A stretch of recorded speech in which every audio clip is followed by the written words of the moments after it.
Yo, good morning. This is Easy Rush, Colombo calling. මොකද වෙන්නේ? ඊයේ මට ගොඩාක් සතුටු දවසක් ඒ කියන්නේ ඊයේ රෑ ඇවිල්ලා හිටියා මේ ඊයේ බාස්කට්බෝල් මැච් එකක් තිබ්බා මේ මෙතන. බාස්කට්බෝල් මැච් එකක් තියෙනකොට ඉතින් මේ ඒරියා එකේ කියන්නේ සුල්තාන් කුතරත් වල හොඳම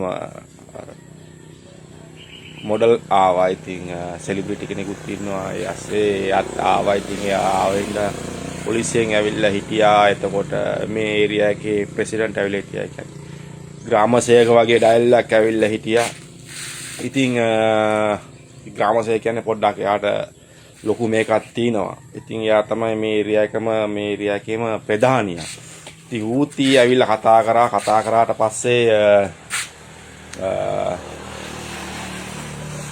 කතා කරා කියන්නේ ගොඩක් දේවල් ওই බහූත තමයි කතා කරේ ඊට පස්සේ කොහොම හරි රට ගැන කතා කරන්න ගත්තා රට ගැන කතා කරන්න යනකොට තමයි ඉතින් මට කිව්වේ දැන් උඹලගේ රට හරි හොඳයි නේද මං කිව්වා ඔව් දැන් රට හොඳයි ඊයා ඊට පස්සේ යා කිව්වා ඔය වැරදි කෙනාගේ අතට රට ගියොත් වැරදි දේවල් තමයි ගොඩක් කෙරෙන්නේ ඉතින් ඊට පස්සෙ එහෙම වචනයක් කිව්වට පස්සේ ඉතින් මම කතා කරන්න ගත්තා. ඉතින් මම කතා කරනකොට මම කිව්වා ඔව් ඒක මුලදී තිබ්බේ පෞල් දේශපාලනයක්.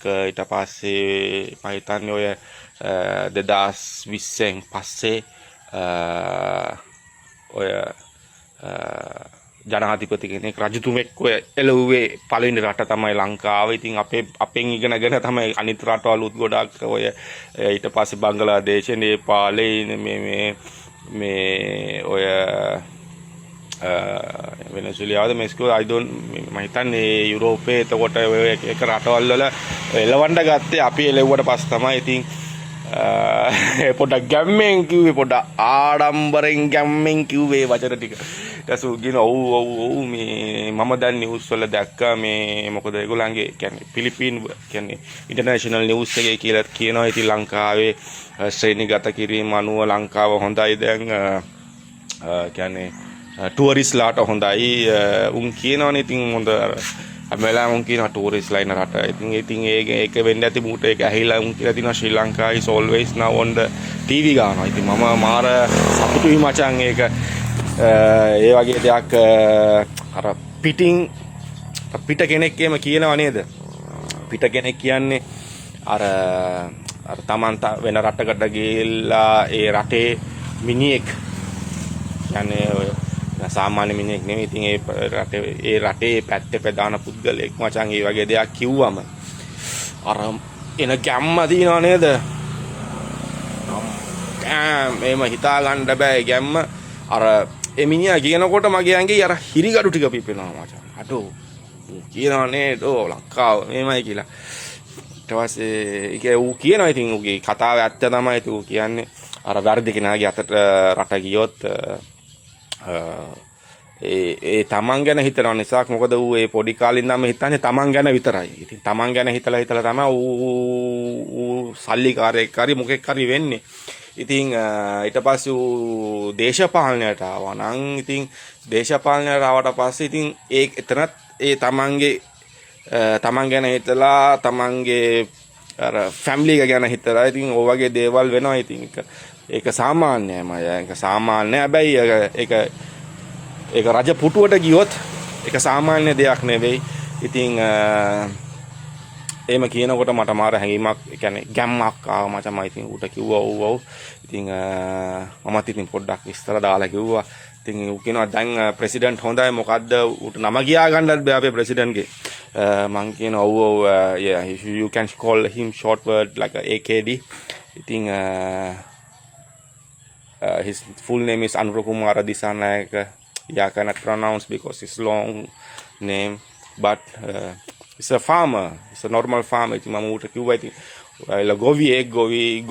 ගොවි කියන්නේ පොඩි මේකම ඉඳන් ආපු එකක ඉතින් ඌ දන්නවා හැම දෙයක්ම. ඉතින් ඒක හින්දා මේ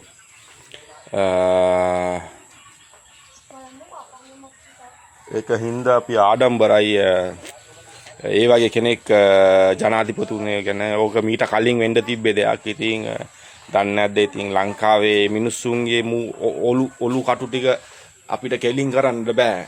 ඒ කාලේ නම් නැවි තිබ්බේ.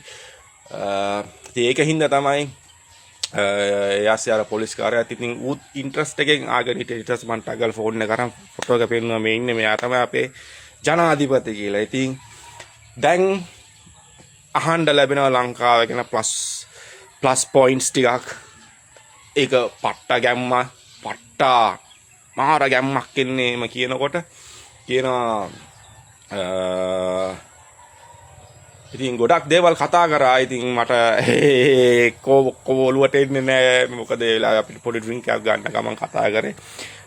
අනිත් එක ඇවිල්ලා උහුවා කොහමද මම මේ කොහමද මෙහි වාට කරදරයක් එම තියෙනවද කවුරු හරි කරදර කරනවද අරවද මේවද ඇහුවා. ඉතින් මම කිව්වා එහෙම දෙයක් නැහැ. ඒක උතුව මොනාරි ප්‍රශ්නයක් නෑ කියන්න.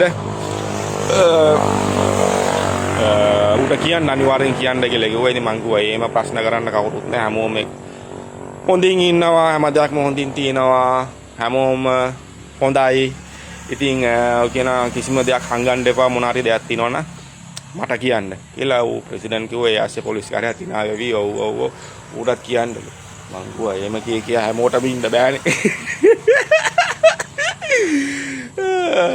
දන්නේ නැද ඉතින් ඒ වෙලාවේ පොඩි වීලුවක් දැම්මා. ඉතින් මේ හැබැයි මට අර කියපු වචන ටිකට මගේ අංගේ හිරිගඩු පිටුමයි කියන්නේ එන කරන්ට් ගැම්ම අර ඉලෙක්ට්‍රික් ගැම්මක් තියෙන මචං. ඉලෙක්ට්‍රික් ෂොකින් අර ඒක කියාගන්න නිකන් මේ අර අමුතුයි මචං. ඒක වාව් ඒක ඇමේසින් බ්‍රෝ. ඒ කියන්නේ මම මගේ ජීවිතේ ඔය පළවෙනි පාර තමයි මගේ රට ගැන ප්ලස් පොයින්ට් එකක් කියන්න ගත්තේ. මොකද මම මීට කලින් අර ඔය එක තැන්වල ඉඳලා තිනවා. ඒ තැන්වල ඒ රටේ මිනිස්සු කියන උඹලා රට මොකද්ද බං හැමදාම මේ නඩුනේ ගෑවා. කියන්නේ ණයනේ ගෑවා. ඉතින් ඒක ගොඩක් කල්. ඉතින් දැන් මට ප්ලස් පොයින්ට් එකක් හම්බ වෙනවා. වාව් ඒක කනට මීරි ඇඟට සුබයි. ඒක තමයි වෙන්න ඕනේ. ඉතින් ආඩම්බරයි ඒ ගැන. තව එකක් කිව්වා මේ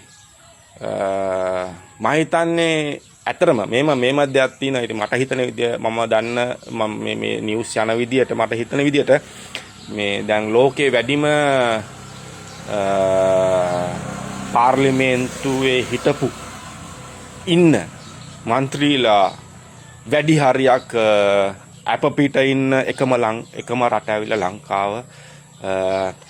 ඒකත් අමතක කරන්න එපා. අප පිට ඉන්න ඇඟ බැඳගෙන ඉන්න නඩු ගොඩක් තියෙන පාර්ලිමේන්තු හිටපු ඉන්න